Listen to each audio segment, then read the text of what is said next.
Assalaamu calaykum daawadayaal, waa anigoo ah Mo Carafaad. Waxaan maanta inoo hayaa muuqaal xiise badan. Muuqaalkeena maanta ayaa ah 10 waxyaabood ka ogow boqortooyadii Nabi Suleymaan calayhi salaam. Muuqaalkan oo aan rabno inaan ka dhigno mid kooban, waxaan ku soo qaadan doonaa waxyaabo xiise badan oo ku saabsan Nabi Suleymaan calayhi salaam. Balse intaynan muuqaalkeena maanta gudagelin, haddii ay tahay markii ugu horeysay aad channelkeena soo booqato, waxaan kaa codsanayaa inaad subscribe saarto channelkeena, gambalelkana furato si aad uga mid noqoto asxaabta muuqaalada sida hore u soo gaadhaan. Daawasho wacan. Dunida waxaa soo maray 4 shakhsi kuwaas oo dunida oo dhan soo maamulay ama awoodooda iyo maalkoodu gaadhay inay dunida oo dhan ka taliyaan waqtiyadii ay noolaayeen. Kuwaasina mid ka mid ah waa Nabi Suleymaan calayhi salaam, oo ah ka maanta aan muuqaalkeena uga hadli doono. Gaar ahaan hantidii ama maalkii Nabi Suleymaan ayaan muuqaalkan yar ku soo koobi doonaa haddii waqtigu inoo saamaxo insha Allahu tacaala. Hantida Ilaahay siiyey Nabi Suleymaan calayhi salaam waa ay ka duwaneed tan caadiga ah ee aan naqaano ama bini'aadamka kale ay haystaan. Waxay ahayd hanti rabbaani ah oo Ilaahay isaga uu nagu deeqay. Nabi Suleymaan khalqiga oo dhan ayaa Ilaahay hoos keenay. Waxyaabaha Ilaahay u sakhiray waxaa ka mid ahaa dabaysha. Sidoo kale cirfiidka ama jinka ayaa Ilaahay u sakhiray Nabi Suleymaan oo isaga shaqaalihiisa ka mid ahaa.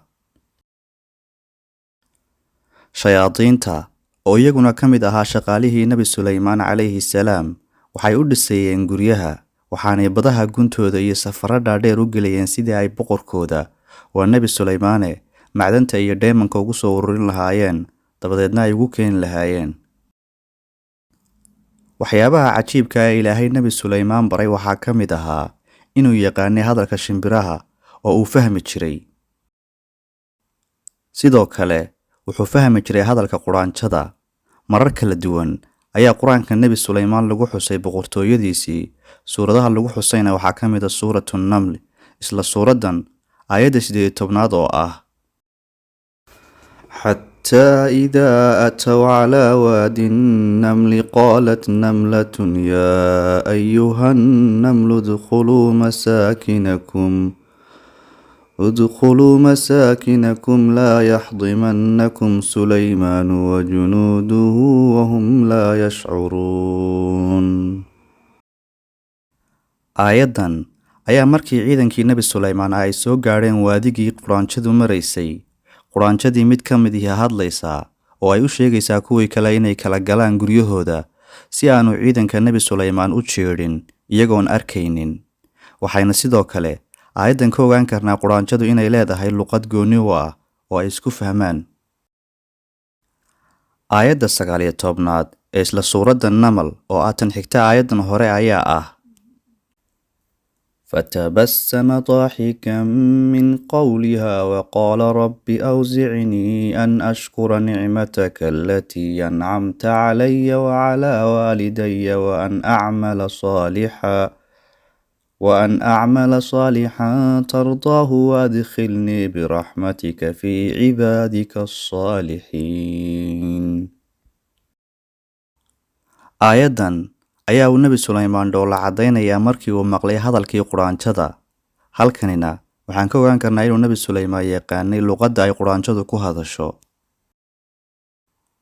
Waxyaabaha Ilaahay Nabi Suleymaan calayhi salaam u fududeeyay waxaa ka mid ahaa sidoo kale in Ilaahay u dhalaaliyay nuxaasta, markaasina uu wuxuu rabo ka samaysanayay nuxaasta dhalaalsan.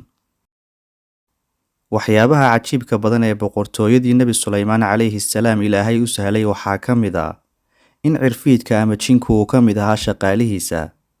Markii Nabi Suleymaan u baahday carshigii ama sariirtii boqoradii Saba ee Balqiis oo markaasi joogtay Yaman, in sariirteeda ama carshigeeda Nabi Suleymaan lagu keeno halkiisa isagoo ku sugan Falastiin. waxaa markaasi doodaya shaqaalihii Nabi Suleymaan, waxaana ka mid ahaa jinka ama cirfiidka oo yidhi, anigu intaadan halkaagan ka kicin ayaan sariirta boqoradda Yaman kaaga soo qaadayaa, deedna halkan oo Falastiin ah kuugu keenayaa. Waxaa sidoo kale quraanku sheegay mid kale oo aan la sheegin haybtiisa inuu jin ama malag yahay, laakiin quraanku sheegay inuu aqoon-yahan yahay. Marka kani wuxuu ku doodayaa inuu sikin gudihiisa sariirta boqoradda Yaman ilaa Falastiin uu ku kala gudbinayo. Waa hal sikin. Daqiiqadu waxay ka kooban tahay 60 sikin. Hal sikin oo ka mid ah ayuu sheegayaa ama uu soo bandhigayaa inuu ku kala keeni karo sariirtaasi Yaman ilaa Falastiin dhexdooda. Yamanna waa bartii ay joogtay boqoradaasi, halkan Falastiinna waa meeshii ama xaruntii boqorkii Nabi Suleymaan calayhi salaam. Nabi Suleymaan calayhi salaam kaliya maanu ahayn nebi, ee wuxuu sidoo kale ahaa boqor. Aabihiina wuxuu ahaa sidoo kale nebi iyo boqor, waana Nebi Daa'uud calayhi salaam. Nabi Suleymaan magac ahaan luqadda Ingiriisiga ama gaaladu waxay ugu yeedhaan King Solomon, waxaana wada aaminsan muslimiinta, kiristaanka iyo sidoo kale Juuska ama Yuhuudda, dhammaantoodna kutubtooda waa uu ku xusan yahay. Intaasi waxaan kusoo koobayaa muuqaalkeenii maanta ee 10 waxyaabood ka ogow boqortooyadii Nabi Suleymaan. Ka hor inta aynaan muuqaal kale ku kulmin, waxaan ku xasuusinayaa mar kale inaadan ilaawin channelkeena subscribe saarto, gabalaalkana furato si aad u hesho muuqaalada aan soo wadno. Haddii aad asxaabtiina hore ka mid tahayna, waxaan ku leenahay muuqaalka share garee, like iyo comment-kuna waa xaggeena. Mahadsanid.